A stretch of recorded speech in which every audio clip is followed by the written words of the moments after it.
And ladies and gentlemen, once again, coming back at you, it is your favorite podcast.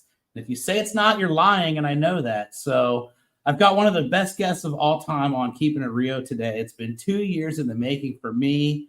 I would like to welcome my friend who is a serial entrepreneur, a professional athlete that's currently competing at the highest level, super nice guy, internet superstar, and influencer to very, very many people.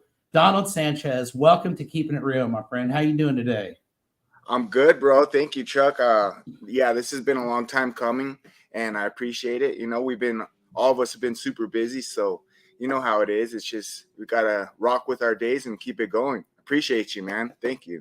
Yeah, absolutely. So it has been probably about 2 years since you and I first met, and it was kind of a cool thing because it was random, right? Like you were working with my mentor, Mike Code, at the time, and Mike would occasionally just call me up and say, "Hey, can you do a Zoom call with me at 3 o'clock or whatever?" And I literally just got back from Oklahoma with Mike from a couple of days ago.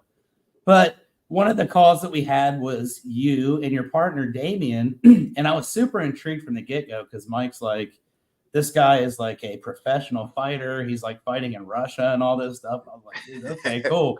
So we got on there and it was great from the get go. Like you guys had already started kind of building your roofing empire, and you've got all this other stuff going on. But the thing that intrigued me the most, obviously, was the fighting career. So tell me a little bit about, you've been around for a while, you're experienced. Tell me a little bit about how you got into the professional fighting realm, what, your kind of the background story behind it, and we'll kind of just run from that if it's cool. Yeah, man. So, shoot, I'm from New Mexico. I don't know if you've done your research on New Mexico, but our crime is pretty bad out here. I grew up with it. I learned it. I did both sides of it, and everybody here thinks they're a badass. So it's like you gotta, kind of stick up for yourself, prove yourself, or whatever it is. You know what I mean? So I got myself in a lot of trouble. The guys that I was hanging out with, started a lot of crap while we were out and everything, and I was always the one that ended up finishing everything. So, I got myself into a lot of trouble. I ended up going to jail, and I got out, and I heard about the guys that got me in trouble, supposedly going to become a professional fighter and everything. And I'm like, what? What the hell? I got to meet this coach. So I went and practiced with them, and this was on a Wednesday evening, and the coach asked me, hey, do you want to fight on Friday? And I said, hell yeah, I want to fight. I want to do this, I didn't know it was professional. I didn't know anything, I just got thrown in there, and I loved it, and that was a wrap. Ever since that day, it actually saved my life. It taught me a way of living. It taught me so much more than that I can even say, that words could even say, So that was in 2005. And Man, I'll tell you what, that's awesome. But so you had zero amateur fights, just instantly, like on a Wednesday, you agreed to be a pro fighter, and on Friday, it's like, boom, I'm a pro fighter. Like, that's amazing. I didn't know that about you. And that's holy shit. That's great. well, let me Talk let about me having let me back confidence. you up for that on that. My bad. Sorry to cut you off. I No, didn't know I was a professional fighter. I didn't learn that until like 5 fights in. So it just so happens that the promoter hits me up. I'm like 4-0, 5-0, just doing my thing. He's like, hey, bro, I want you to fight for our belt, and I'll pay you double. I'm like, bro, I haven't been getting paid nothing. like you paid. What's double of nothing, right? Yeah, exactly. So the guy that we were with at the time was taking all of our money, and we didn't know it. We were just doing it for fun.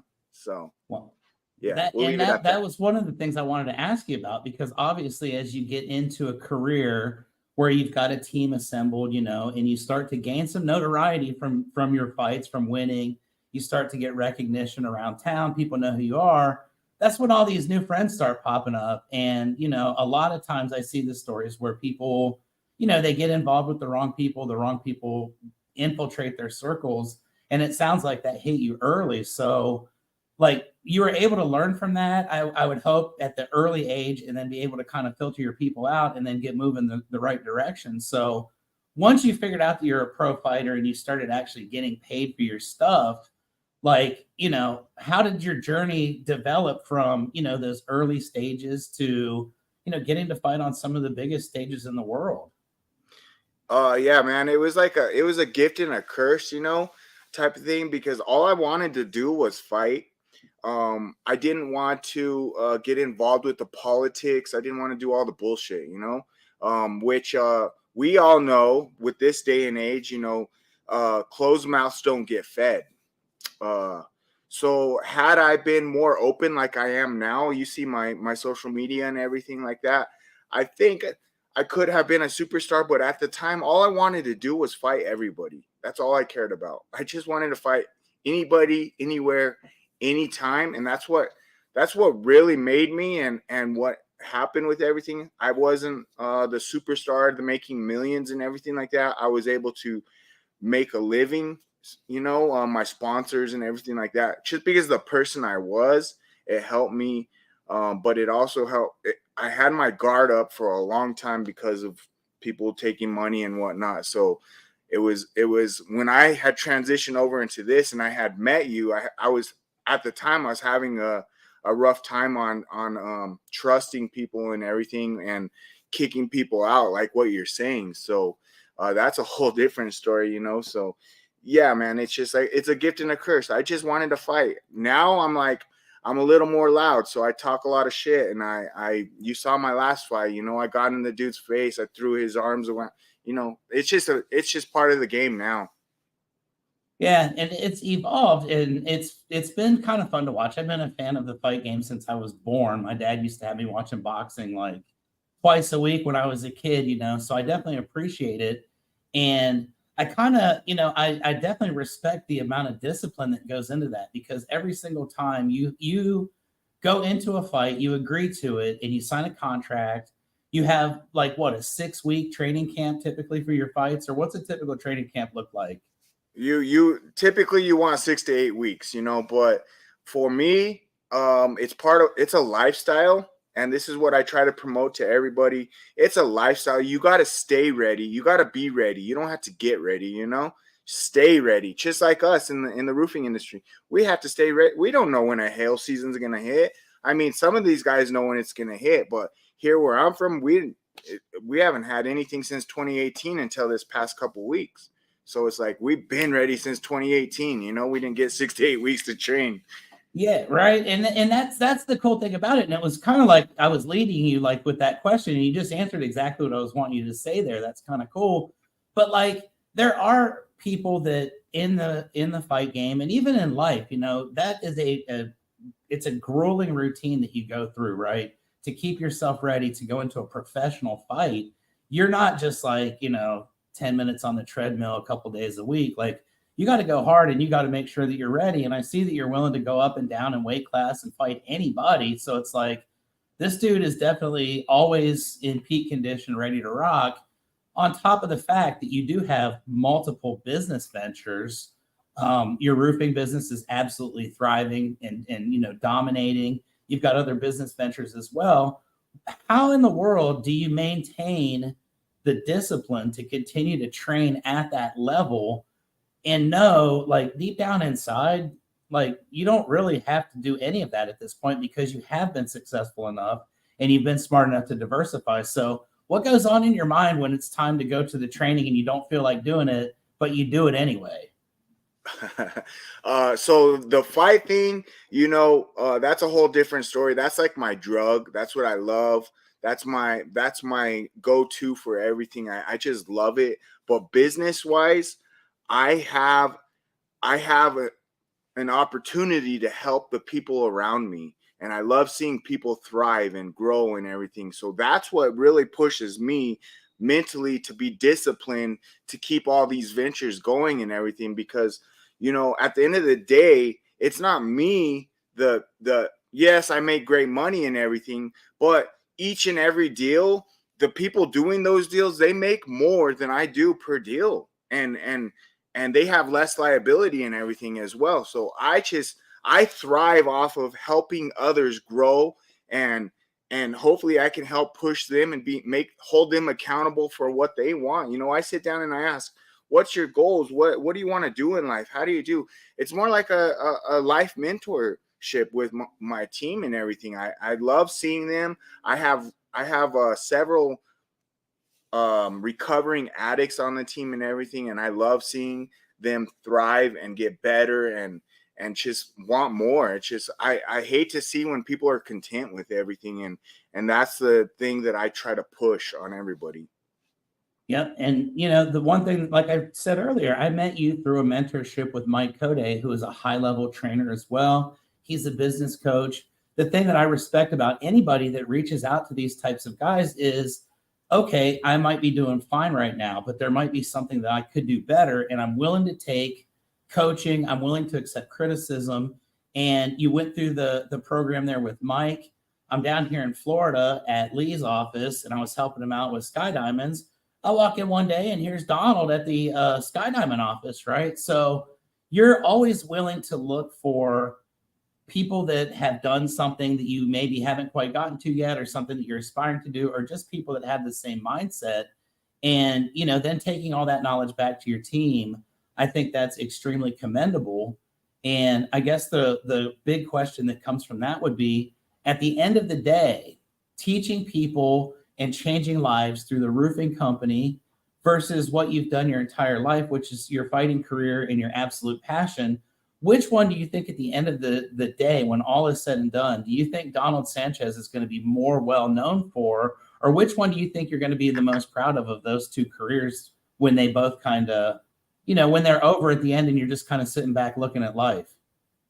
I look at it as, I never do anything for fortune or fame. I've never done it for that. I don't care about any of that. At the end of the day, all I want is a little slice of the pie. And if I can help people, my goal every single day is to inspire one person, at least one person. So if I could help that, that's all I care about. If my name grows for that, fine with me, because it's not going to change me, because I'm going to just keep on growing and growing and growing. The day you're not growing is the day you're dying. So that's what I want everybody to do, just keep inspiring.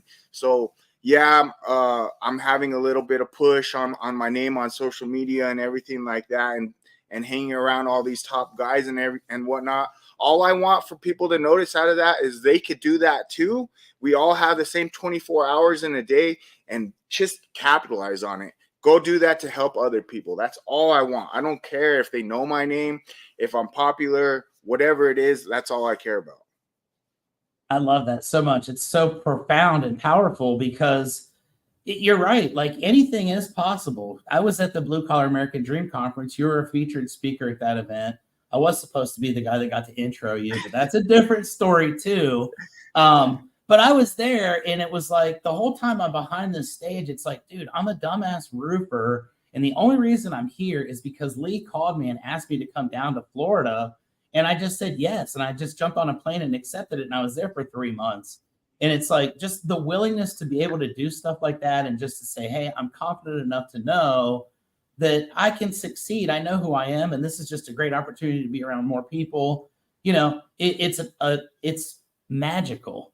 And I actually last year stated to my friends that were at the conference with me that I was going to be on stage at that conference this year. So who would have guessed, man? It was a funny ass joke when I said it last year, and then I ended up making it happen. So it's a very powerful thing, and being able to project what you're going to do and who you are is, it's really profound. So I can appreciate the fact that you're so multifaceted, that you do so many different things, and you're excelling in all of them, because like they say, how you do one thing is how you do everything. And if you're performing at a high level in every aspect of life, you're going to get the rewards out of it. And you definitely are doing that, and you deserve it. So let's shift off a little bit. I do have some more fighting questions I'm going to ask you later, but let's shift off into your roofing business, because that's where you and I can really, relate.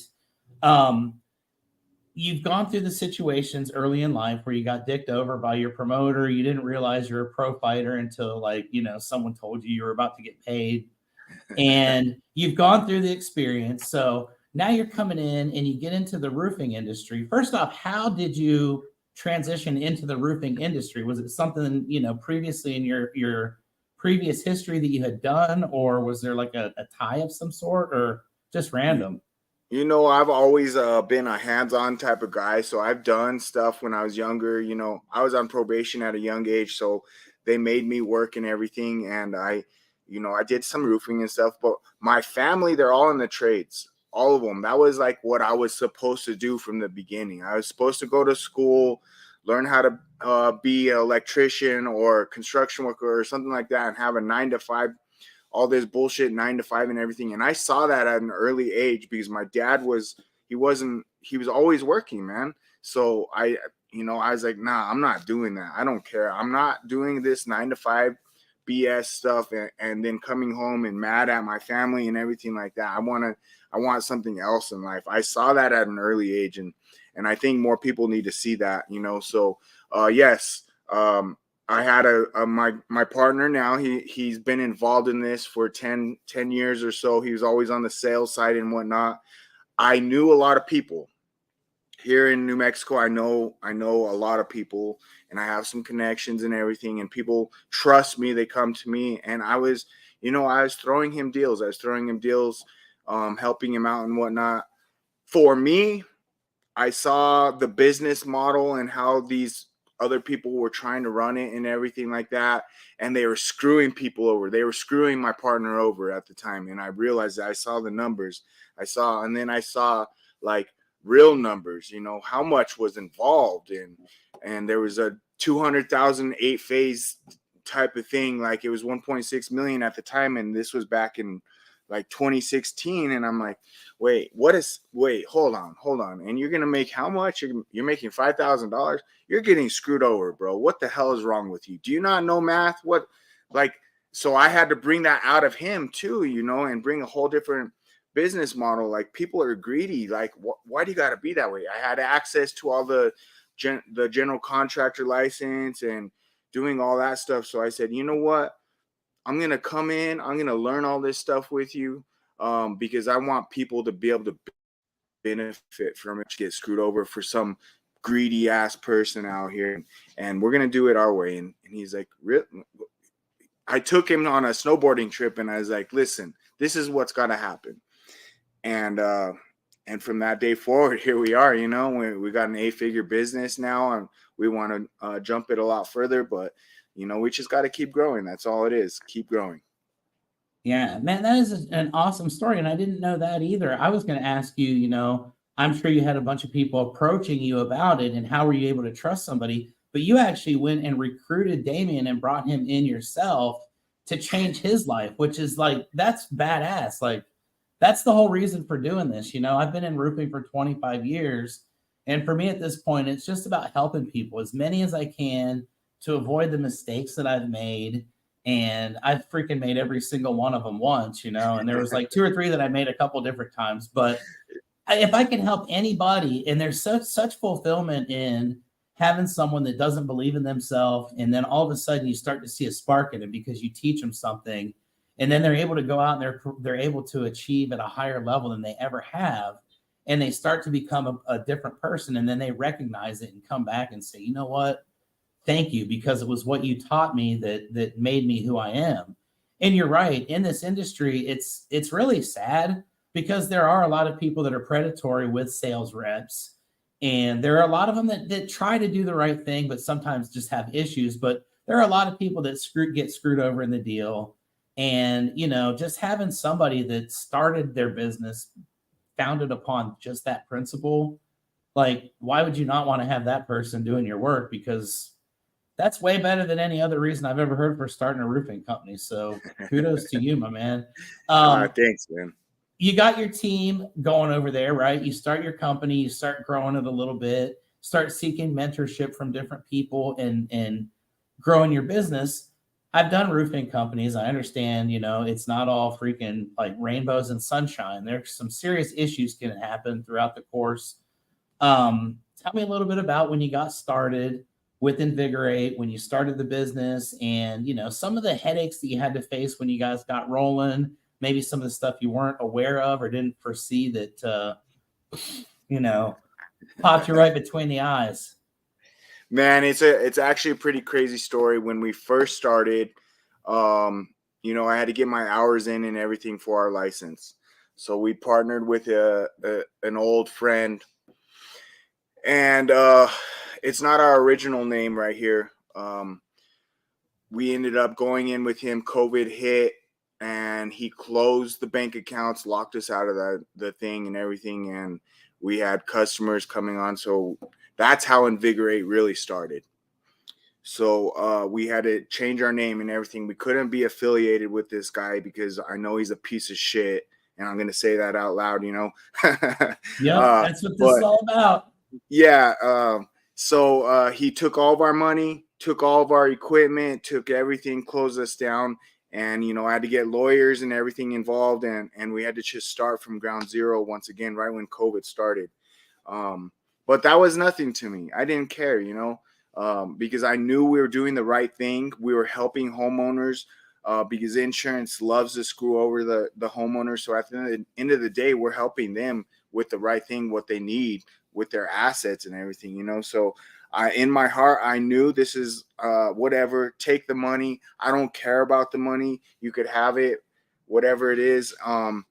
And we went from there. We started building again. We started ground zero once again. We were already at a couple $1 million revenue. We built it back up to a couple million. We were hitting 2, 3. We kept doubling, and that's when I met you a couple years ago. We were at a threshold where I knew we have to do things different. There's different levels at $1 million revenue, and then you hit 2 million, and then you hit 5 million, and then you hit 10 million. There's different thresholds, and there's different things that you have to do in business, no matter what. It doesn't matter. You can't do it yourself. And people need to realize that, they're like, shit, why am I stuck at a couple $1 million? Well, you got to do these different things. And that's when I met you and Mike and everybody. And thank you guys so much. I'm blessed, and I went to the next level, and I keep on trying to get to the next level. Now, then I run into you again, Sky Diamonds, and we got a $100 million company over here with Lee, and I'm like, I want to do that, and it's just the next level. So that's where I'm at, and that's what I got to do. That's what everybody needs to do in business. Yep, I agree. As long as you're always trying to evolve and get better, you're not going to be, getting left behind, and it's terrific. So you just hit upon Lee and Sky Diamonds. I want to kind of talk a little bit about your experience that you've had with him. I got to go down there. Lee just called me up one day back in May and was like, bro, what are you doing? Come down to Naples. I'll like put you up in a house and take care of you. And that's exactly what he did. I went down there and I got to stay in a nice house for 97 days. I got to help with the inner workings of his conference. I got to kind of see the kind of guy that he is. And the one thing that I noticed was he's very family oriented. He never was missing his kids' ball games. He was there present, with his daughter. They filmed an entire course that she presented at the Blue Collar American Dream Conference. And the thing that impressed me the most when you came in as well was you had your kids with you, and you brought your family with you, and you were there, and you literally flew from New Mexico to come out and see what was going on and invested that time.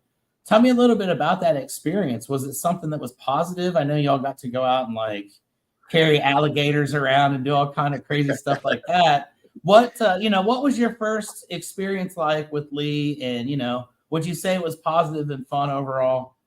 Oh, absolutely, man. It was a blast, but at the end of the day, we all learn something from each other, and I like that. Now, and you just meet more people over time. They always say your network is your net worth, and we got to set this up. We got to have fun at the conferences and everything. Lee took us out, showed us around Florida. I met great people all around him, and I still talk with everybody out there and everything too. It's an amazing experience. There's some internet beef going on and everything, and I had to see it with my own eyes.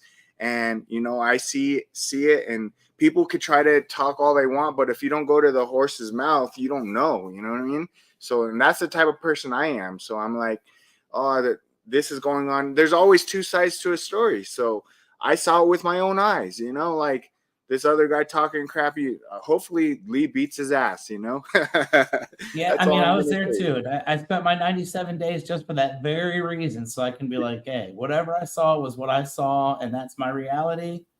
Nobody can change my mind about it. So I think that's a really good perspective of how to go about life in general, and it's going to ultimately help with the roofing company for sure and other ventures. Let's talk about the roofing company then. So you go through the same crap again and get screwed over at the beginning, just like so many people do.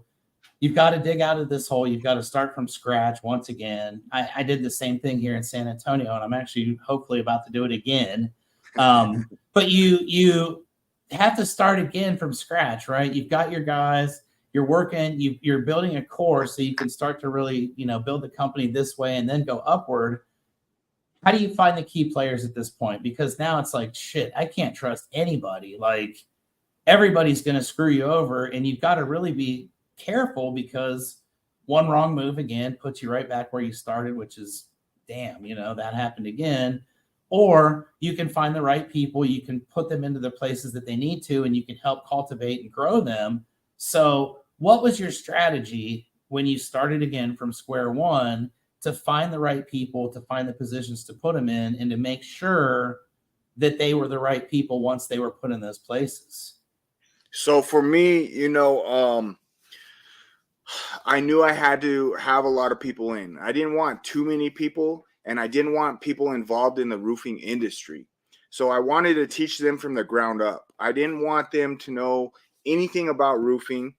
I wanted them to try to learn our ways and tweak it a little bit for what worked for them. And I just brought in a bunch of people all at once, and we all just kept training. Obviously, as we went, we had to keep on changing things through our like CRMs and our way of dealing with insurance and because of all the laws and everything. You have to just keep changing things. You have to tweak it. So I gave them the power. The power was in their hands. I trusted them fully, and when I do that, yes, a few people still screwed us over. They still did what they do. But at the end of the day, when you see the integrity behind someone and you find them, then you fully invest into them. And that's where I'm at with a good handful, two handfuls of people out here. We had other $1 million producers and everything out here, and they screwed us over the worst. So they're gone. They're on their own. What I taught them, they're trying to do on their own, and I'm happy for myself for that, and I don't hold a grudge against them. So at the end of the day, I had to forgive them for what they did to me. If they can thank me for what I did for them, then good. What is that saying? Teach a man how to fish, or teach him how to make a fishing pole, or whatever the heck it is. I don't remember what it is off the top of my head. That's what I did for them, and I feel good about it. They're the ones that had to sleep at night knowing what they did and what they lost out. They see us growing. I know they're watching. And that's how it typically ends up. And then a couple years later, it's going to be one of those deals where it's like, hey, buddy, how's it going? And you're supposed to forget about all this stuff. And it's like, well, now that you're doing good, can I, nose my way back in? And it's like, no, sorry. We've gone through it. And as you continue to build that team and the culture, and like you said, the integrity, everybody starts to really buy in 100%. And then it's almost like your team polices itself, right? If you bring someone in that doesn't mesh, then like your team will come to you directly and say, hey, Donald, like this new guy Jimmy, man, he's kind of a douchebag. Like, we don't like him. We don't think he's going to work out. You're willing then to accept that input from your team. And if they tell you so and so is not going to survive, or they're not good, or even if it's like maybe one of your top producers and your mid-range team who is very loyal to you and they take care of you and they have a good reputation for you, if they say, such and such is being a dick and we don't want to work with them anymore, you'd be willing to cut the top off to make sure that the middle part continues to grow? Absolutely, 100%. If there's poison, you gotta chop it right away. For me, I don't necessarily chop right away. I try to bring them in and put them under my wing personally and see what I can help with, because by nature I like helping people. So Sometimes I hold on a little too long because I think I can fix someone, but I also know you can't lead a horse to the water and make them drink it at the same time, you know? So I'm able to catch on real. I can read people well when I'm talking to them one-on-one and figure out what's going on and see if we can fix that issue, you know? At the end of the day, it comes down to discipline. If they don't have discipline, if they can't do one simple little thing all the time, completely all the time, then you know they're not going to be able to do the rest of this stuff. So I will throw little tasks to see where they're at, you know, like for me, I do intermittent fasting. So if I see someone falling off, I'm like, hey dude, I don't necessarily say, hey, you're falling off. What are you doing? Hey, bro, I feel really good and my mind's super clear because I do this intermittent fasting. You should try it with me.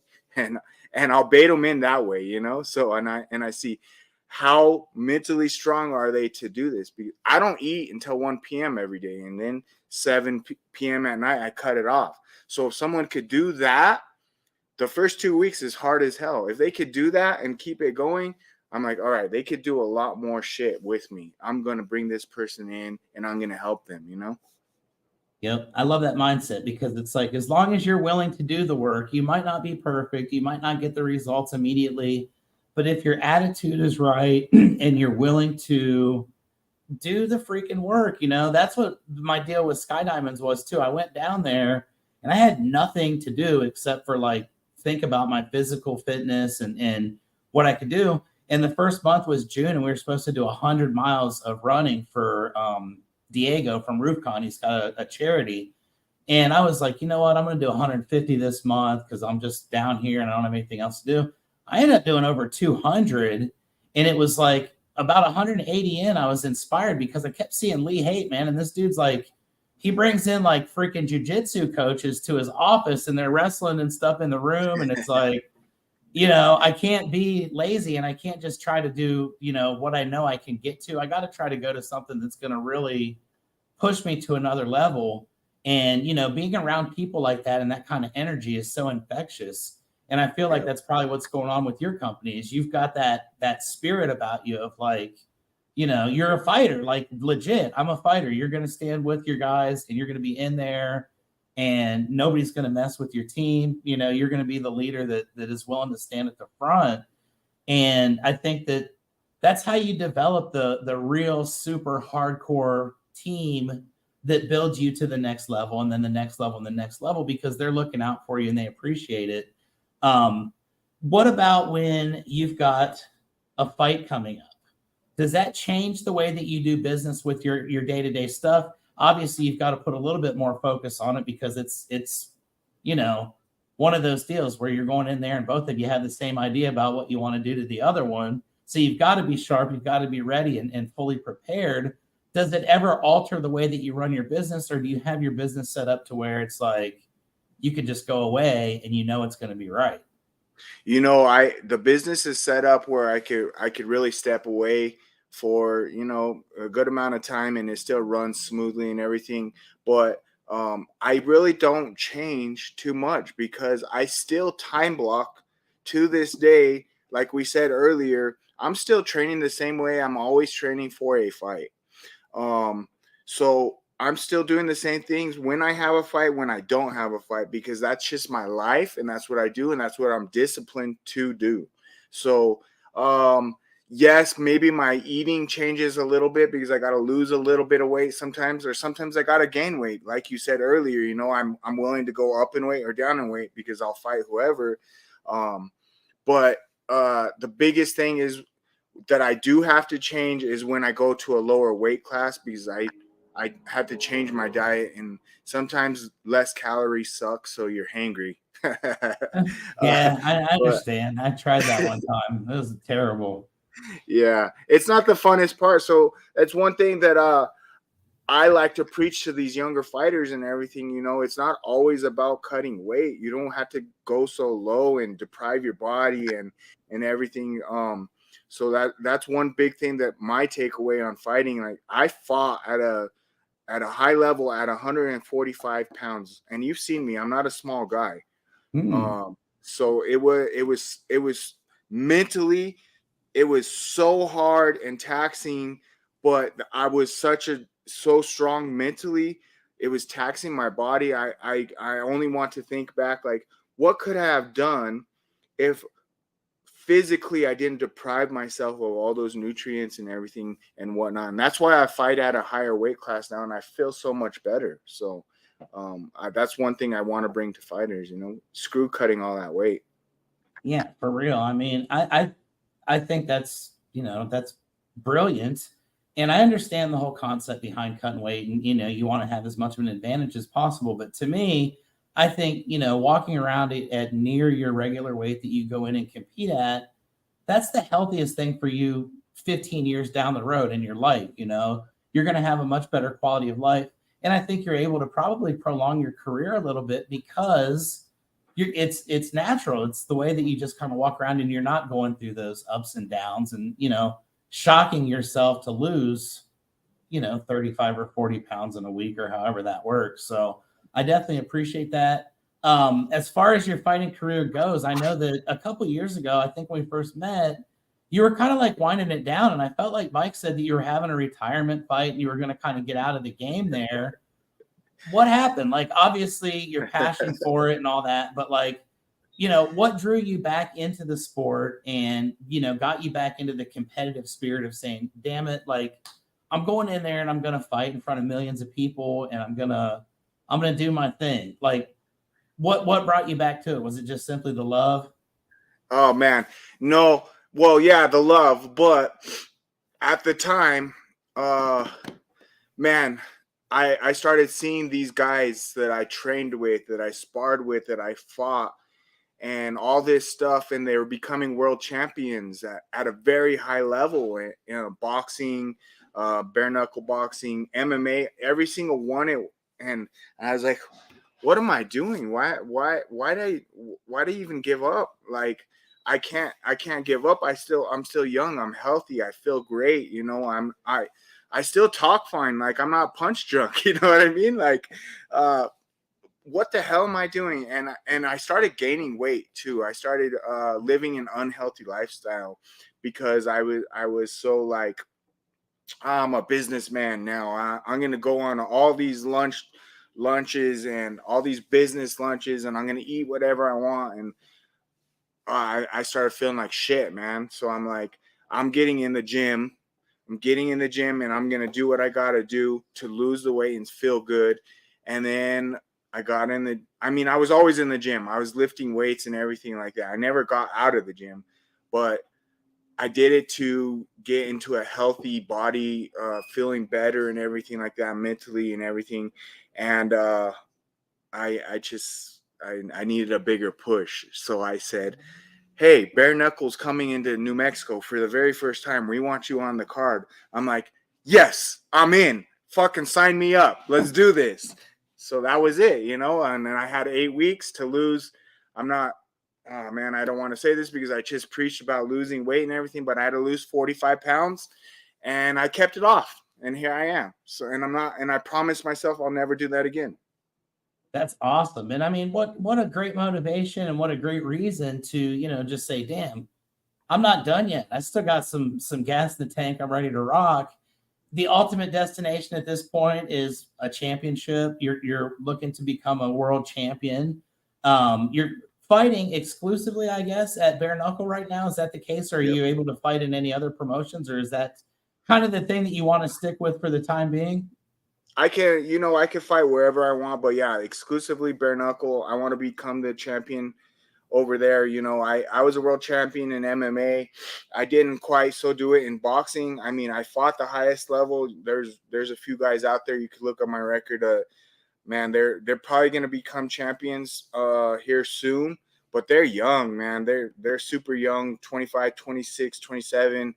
And I'm I'm 39 years old, so I'm on my way out. I realize that. So bare knuckle is the way to be for me, for now, because those young guys, they're not so much doing the bare knuckle.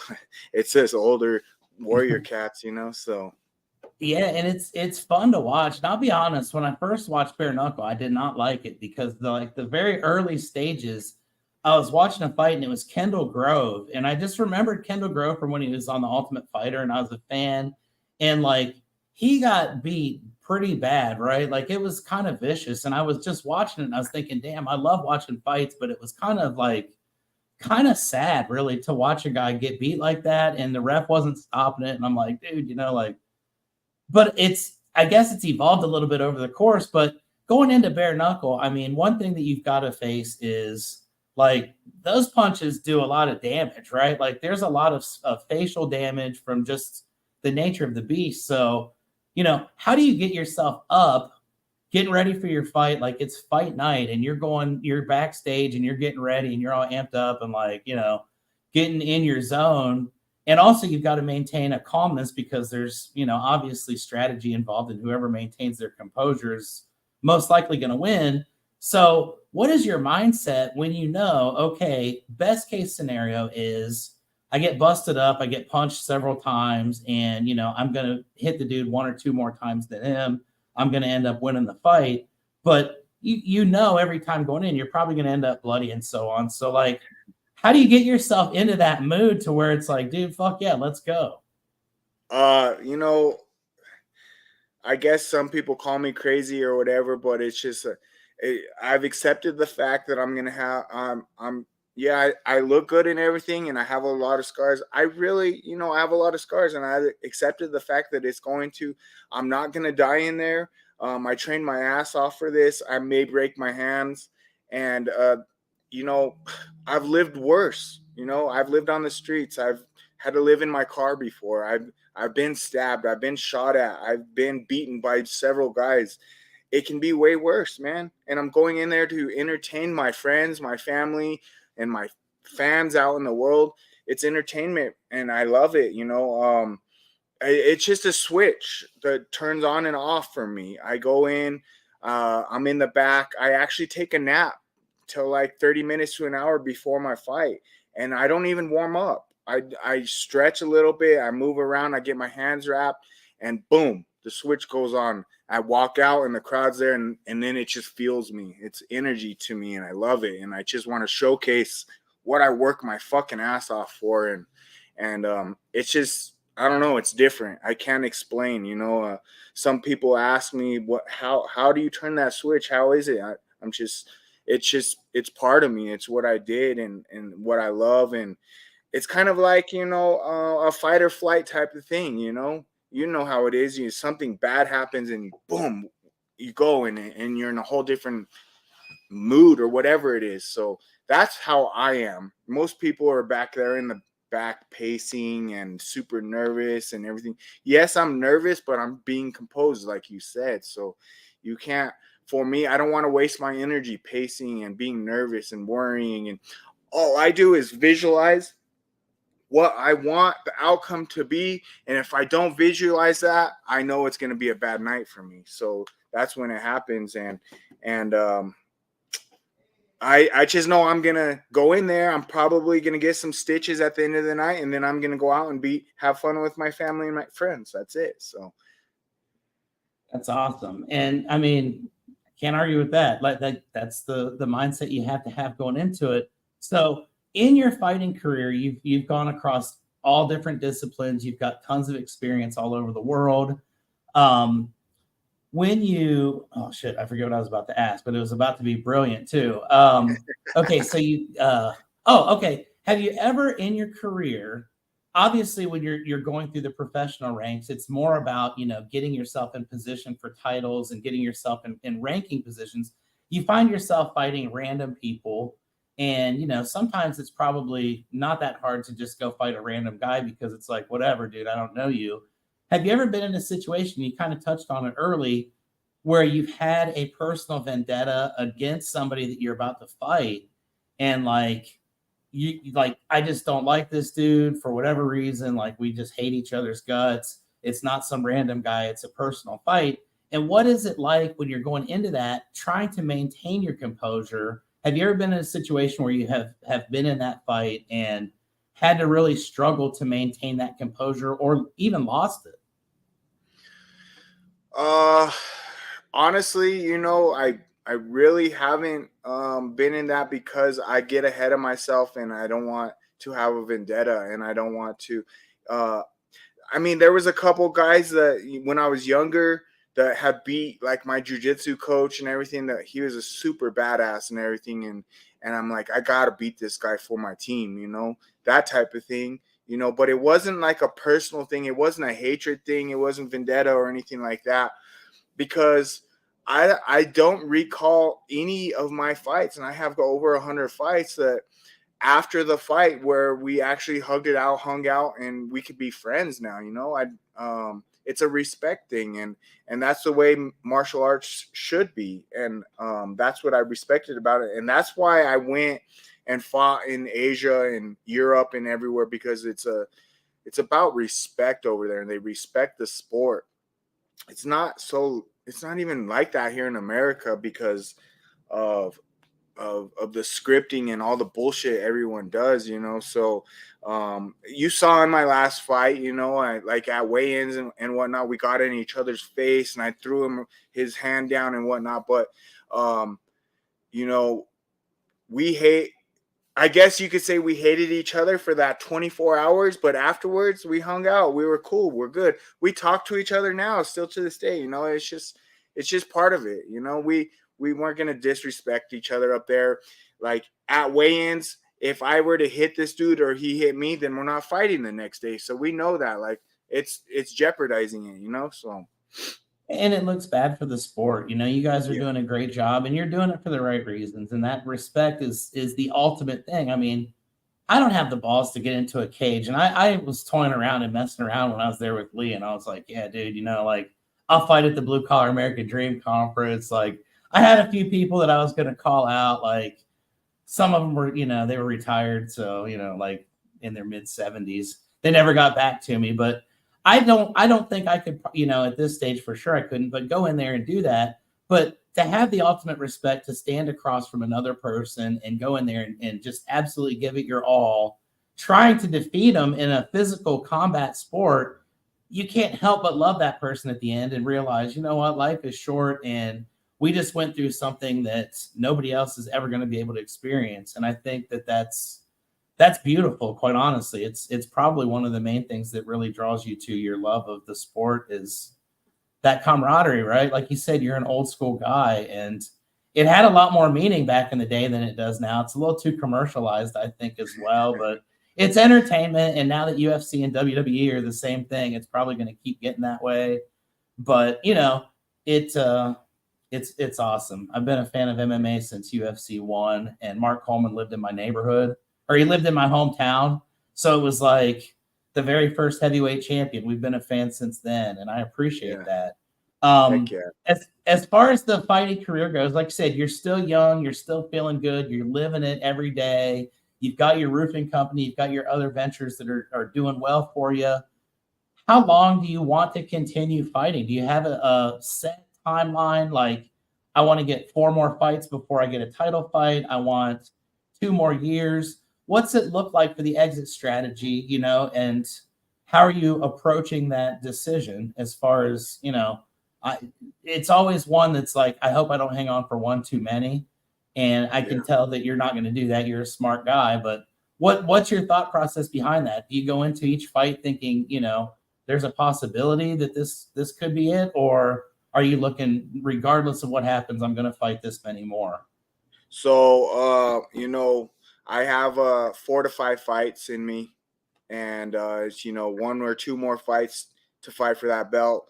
Get that belt, defend it once or twice, and then I could just call it a night, and that's my plan. I don't want to be in there there's been guys in there at 45, 46, 47 and doing well. Like Anderson Silva fought till, gosh dang, I don't know. He was still a champion until he's 43 in the UFC, So, and then you see Mike Tyson go in there and fight. That dude's in his 50s, Like, I think he's like 60 crazy now. Yeah, he's looking good. So, but for me, it's like I never did it for the money or anything, but now, business wise and everything, it only makes sense to get into things, keep building the businesses and everything that benefit everybody else. Instead of, fighting, yes, people benefit from it. They get to see and watch and get entertainment. My coaches get to see the changes and everything. They get a little bit of money too from my fights. But ultimately, that's not going to make them a wealthy person. So I want to help people get wealthy, like in the roofing industry and different stuff like that. So that's what I want to do. 4 or 5 fights. That long story short. All right. Well, I got 4 or 5 fights to get myself into attendance before the legend calls it a day for the fighting career, and I'm gonna make that happen. Yes, sir. When you get out of that, you've got your roofing company. What other kind of ventures are you in right now, Donald? I know you've got multiple things. So, like, how have you diversified your income streams and, built the different things that can help as many people as possible with their lives? Well, at a young fighting career, there was not money involved. I didn't make much money at all. So I was fighting for peanuts, and I had to learn how to invest my money correctly, how to budget stuff and everything like that. So I learned at a young age how to do all these things and invest into the right thing. I mean, I can't say you're always investing into the right things, but I knew investing into myself, it would, and what I could portray onto everybody, I can make it bigger. So, I had tow companies, we had scrap yards, everything like that. You see on my Instagram and stuff, we have dogs and stuff, and we've had been involved in the dog game. We go all around the world for that, help with dog shows and everything like that. So, and I always been involved in real estate. So real estate's always been huge for me. And then we have a dealer's license where we could buy and sell cars and whatnot like that. So I just try to keep my hands in everything and help build. Like, I try to be in areas where you could help other people too. So that was my thing. You have to spend wisely, especially now because the recession, whatever. Some people say we're not in recession, some say we are, but you got to, AI is taking over and everything. So you got to hustle no matter what. And that's what I'm saying. Hustle. That's it. Hustle, hustle, hustle, and get better every day. It's that simple, you guys. You just got to make sure you do it every day. And some of you don't do it every day and you complain, but those that are, they're seeing success, and I can definitely appreciate that.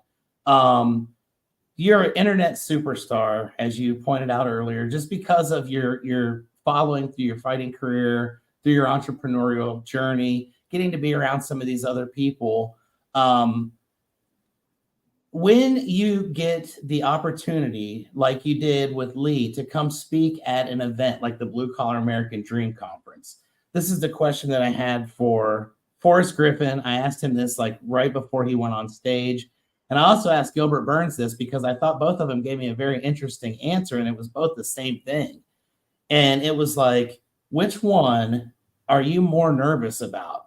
Going out and fighting in front of millions of people, doing your deal and knowing, this is my thing and I'm in it, or going out on a stage by yourself with a microphone and telling your story for like 35 or 40 minutes to a complete group of strangers? Which one of those two gives you the most anxiety? Definitely going on that stage. Definitely talking to people out there. And I think it comes down to practice, though, because all 3 of us were high-level fighters, and we practice day in, day out to go out and fight in front of millions, which I would rather do for sure. But now that I realize the more we talk, the more we do podcasts, the more I get on film, the more I talk and everything, the more comfortable I get. So it came down to, yes, practice. But yeah, that answer is definitely I'd rather go fight in front of millions instead of go on a stage and talk to a few thousand, So same answer as them. But I had to learn from it, and I realized it was all about practice. It was all about repetition, So each time I go up on that stage, it's going to get better and better and better, just like my career did in fighting. So. Yep, I love it. And that's awesome, because that is exactly what they said. Like, dude, I'd much rather go out and just know that I've trained for this and I've been doing this and it's my thing and I'm in my world. And when you get out there in front of those people, like, I saw some videos of me doing that, and it was like, shit, I don't even remember saying that. I don't remember even like going out there and like doing that. I remember one very distinct thing about the Blue Collar American Dream, and it was when you were backstage, because you asked me the question and it like threw me off. I was like pacing back and forth, and I was doing my whole like, "You're the man, you're a badass, you got this, like you're the greatest. These people are gonna love you." And you looked at me and you're like, "Chuck, are you nervous?" And I was like, "Oh." And I was nervous as shit, but I was like, "No, man, I'm not nervous, not at all." But then the rest of the time I was over there thinking, "Fuck, I'm nervous. This is gonna be crazy." And I went out there, and in the moment, you just kind of lose everything. And it's like, damn, all right, I'm here. I better, not look like a dumbass because everybody's going to remember that. And the reality is, you build yourself up so much, and then it's like a couple minutes after it's done, people are like, dude, you did an awesome job. But they don't remember if you screwed up. They don't remember if you said something wrong or. And to me, it was insane. Lee gave me that opportunity, and it was something that I said I wanted, and I manifested it. I put it out there a year earlier and was like, I'm going to speak on stage. And when it got to that time, it was like, holy cow, dude, like this was a year in the making. And like, I almost froze. So much respect, because it's hard to do that. And it's tough to get up there in front of a whole bunch of people and just like tell your story and be vulnerable and be open like you were. You did an amazing job, and I appreciate that. I definitely appreciate your time today, my friend. It is 56 minutes in, and I always try to keep these at like right around an hour. So the last question I always like to ask, well, I have two. This might go like a minute or two past the hour if it's cool. This is a special guest. The one question I want to ask is, in your fighting professional career, what is the one defining moment that you will always look back from, whatever it was, day one all the way until your last fight, as like the pinnacle of your success? And obviously you're about to win a bare knuckle world championship, so maybe it hasn't happened yet, but to this point in your career, when you look back, what's the one most memorable fight, or the one that you overcame the most adversity, the one that was your favorite for whatever reason?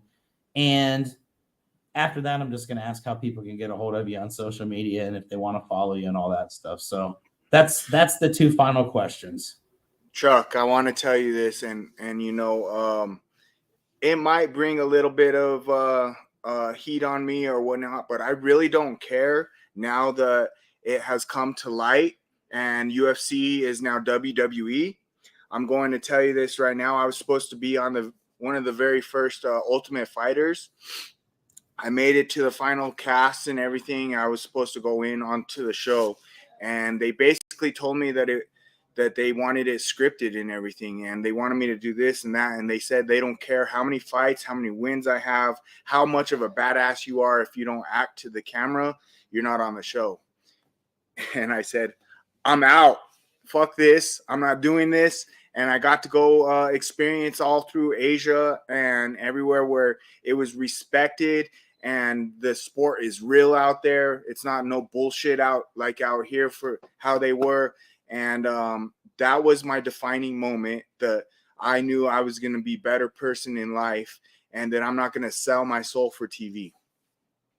Dude, you turned down the UFC. Like, that is, you saved the most badass thing until the very end. And like, how can you not respect that? Because that's literally, doing the right thing versus a shit ton of money to do something that's, and all due respect to everybody that's a part of that as well, because you do have to go through that life. And I bet it would suck ass to live in a house with like 16 guys for 2 months or whatever. But to say, no, that's not who I am, and do it, that's like the most noble thing. And I appreciate that, because you probably did turn down millions of dollars in the process just to maintain your integrity. So that's the kind of guy we're talking to today, folks. Donald is a stand-up guy, helping people all over the place, doing amazing things. And if you want to follow Donald on Instagram, if you want to follow him on Facebook, if you want to get a hold of him, if you're in Albuquerque and you want to sell roofs, if you're in Albuquerque and you need a roof, Mr. Sanchez, what is the way that these folks can get a hold of you, my friend?